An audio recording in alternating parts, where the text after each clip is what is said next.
Chapter 2. Augustus Waters drove horrifically.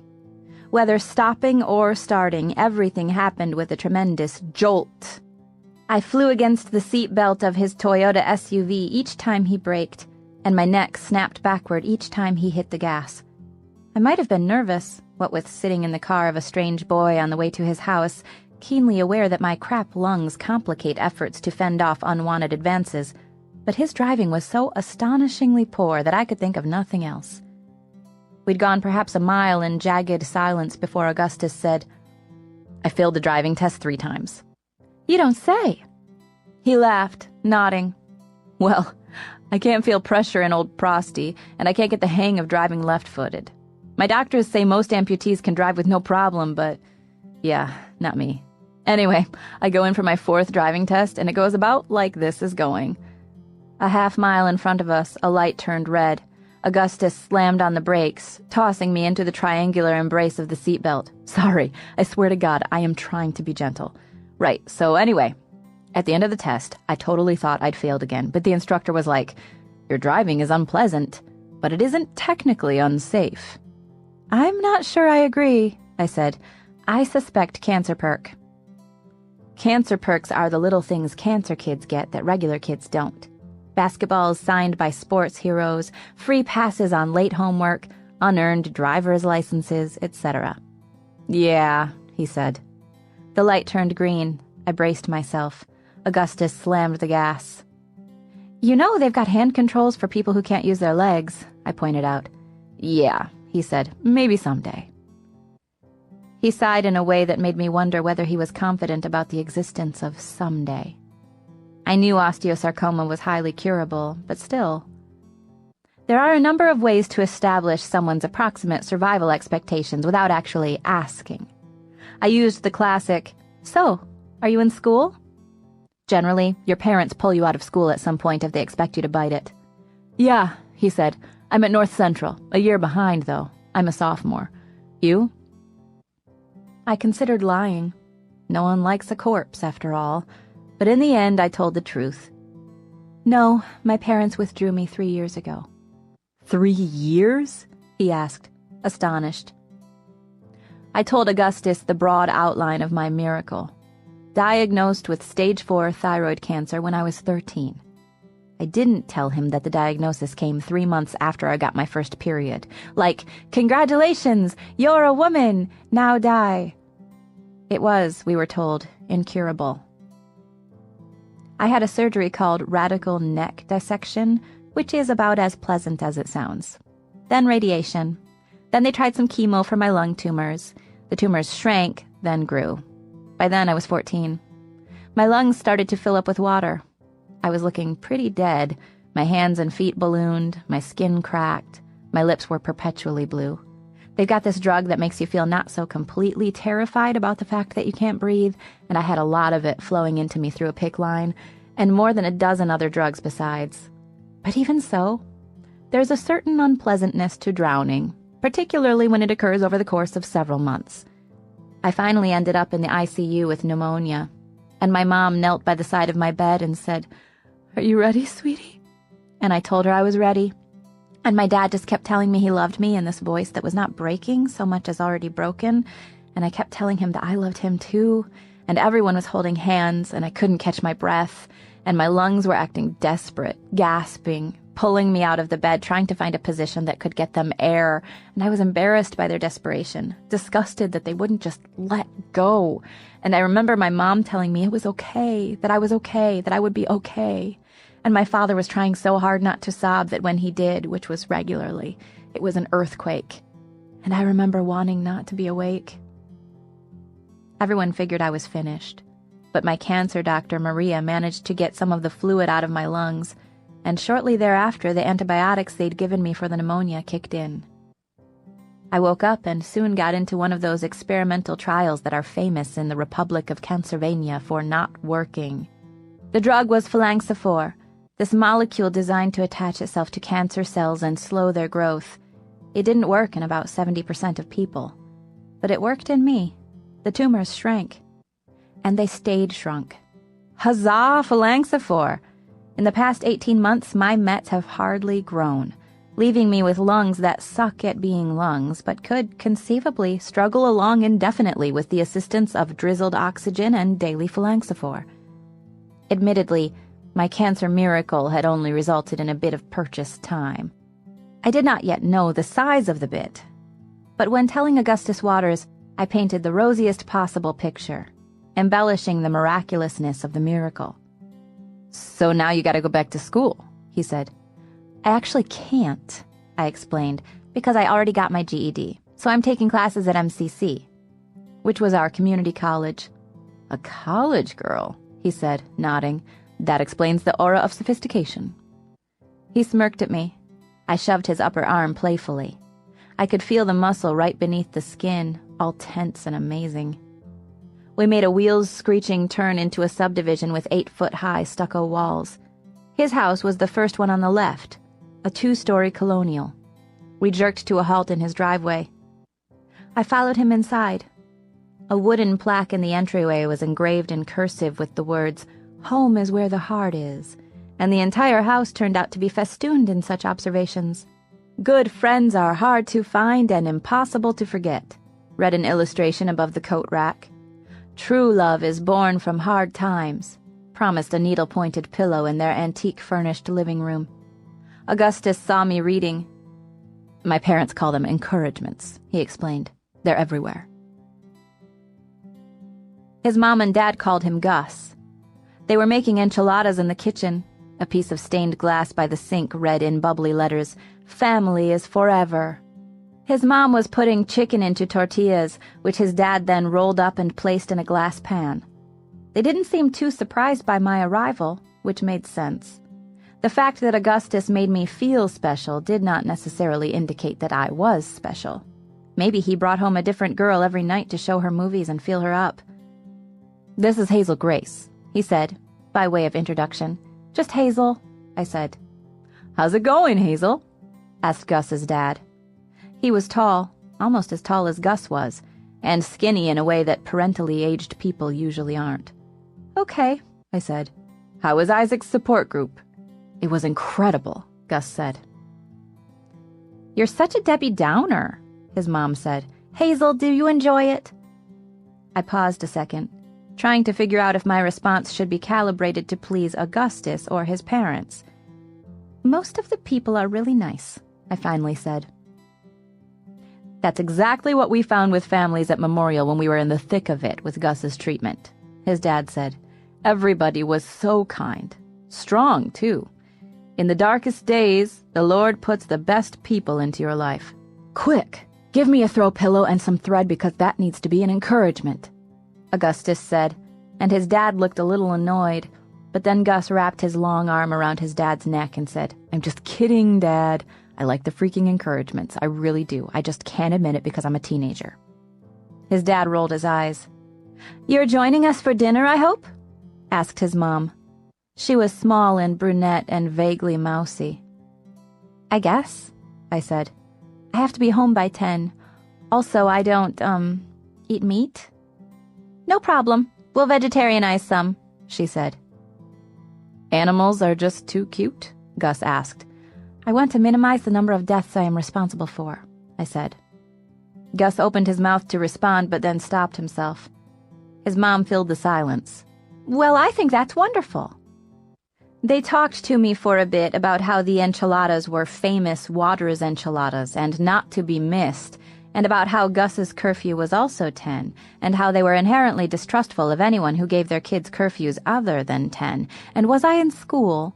"She's a college student," Augustus interjected. And how the weather was truly and absolutely extraordinary for March, and how in spring all things are new. And they didn't even once ask me about the oxygen or my diagnosis, which was weird and wonderful. And then Augustus said, "Hazel and I are going to watch V for Vendetta so she can see her filmic doppelganger, mid-2000s Natalie Portman.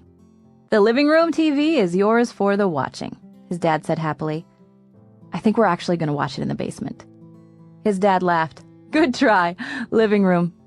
"But I want to show Hazel Grace the basement," Augustus said. "Just Hazel," I said. "So show just Hazel the basement," said his dad, "and then come upstairs and watch your movie in the living room." Augustus puffed out his cheeks, balanced on his leg, and twisted his hips, throwing the prosthetic forward. "Fine," he mumbled. I followed him down carpeted stairs to a huge basement bedroom. A shelf at my eye level reached all the way around the room, and it was stuffed solid with basketball memorabilia. Dozens of trophies with gold plastic men mid-jump shot or dribbling or reaching for a layup toward an unseen basket. There were also lots of signed balls and sneakers. "I used to play basketball," he explained. "You must have been pretty good?"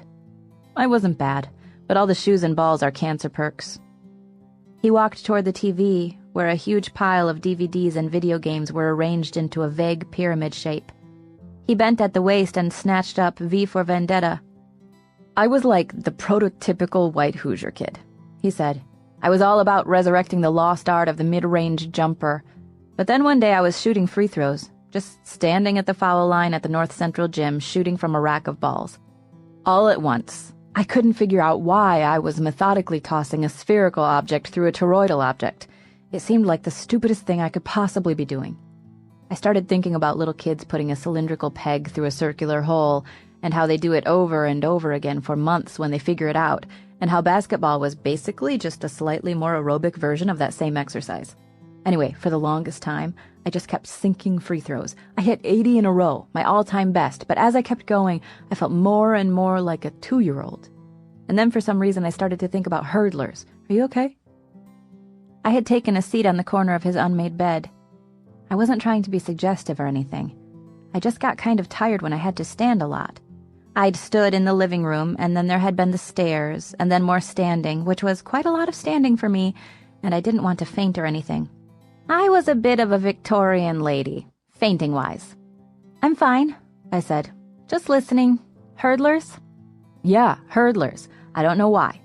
I started thinking about them running their hurdle races and jumping over these totally arbitrary objects that had been set in their path, and I wondered if hurdlers ever thought, this would go faster if we just got rid of the hurdles." "This was before your diagnosis?" I asked. "Right, well, there was that, too." He smiled with half his mouth. The day of the existentially fraught free throws was coincidentally also my last day of dual-leggedness. I had a weekend between when they scheduled the amputation and when it happened. My own little glimpse of what Isaac is going through. I nodded. I liked Augustus Waters. I really, really, really liked him. I liked the way his story ended with someone else. I liked his voice. I liked that he took existentially fraught free throws. I liked that he was a tenured professor in the Department of Slightly Crooked Smiles with a dual appointment in the Department of having a voice that made my skin feel more like skin. And I liked that he had 2 names. I've always liked people with 2 names because you get to make up your mind what you call them, Gus or Augustus. Me, I was always just Hazel, univalent Hazel. "Do you have siblings?" I asked. "Huh?" he answered, seeming a little distracted. "You said that thing about watching kids play." "Oh, yeah, no. I have nephews from my half-sisters, but they're older. They're like, 'Dad, how old are Julie and Martha?' 28. They're like 28. They live in Chicago. They are both married to very fancy lawyer dudes. Or banker dudes, I can't remember. You have siblings?" I shook my head no. "So what's your story?" he asked, sitting down next to me at a safe distance. "I already told you my story.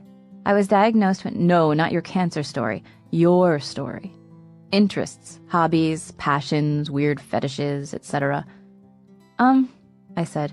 "Don't tell me you're one of those people who becomes their disease. I know so many people like that. It's disheartening. Like, cancer is in the growth business, right?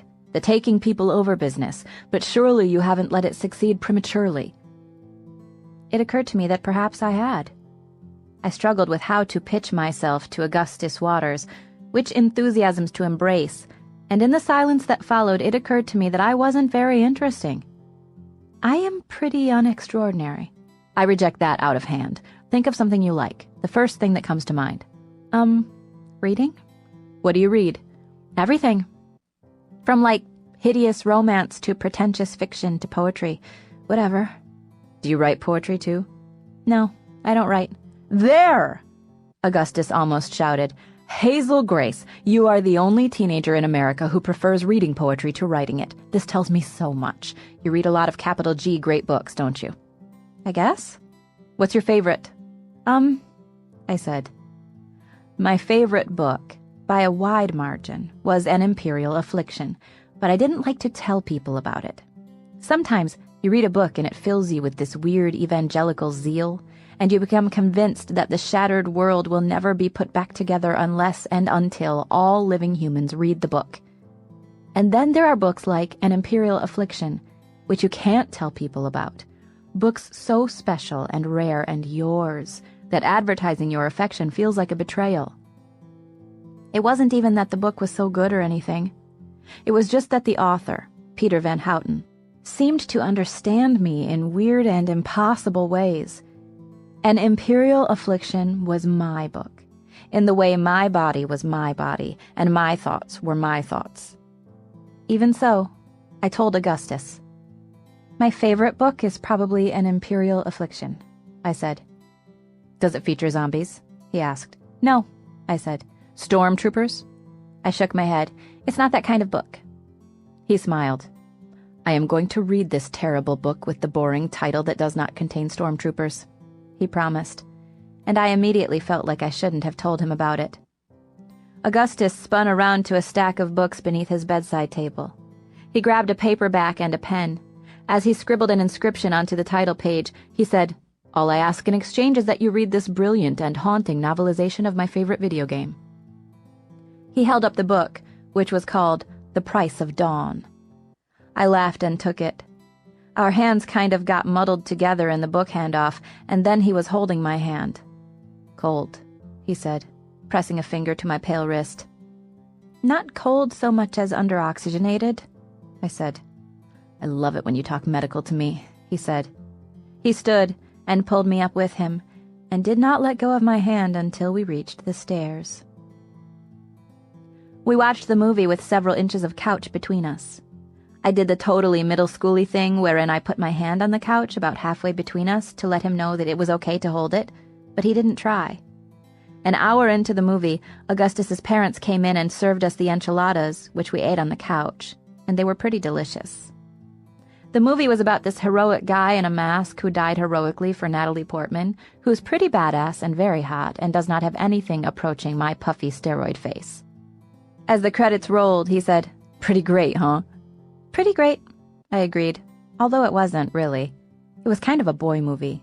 I don't know why boys expect us to like boy movies. We don't expect them to like girl movies.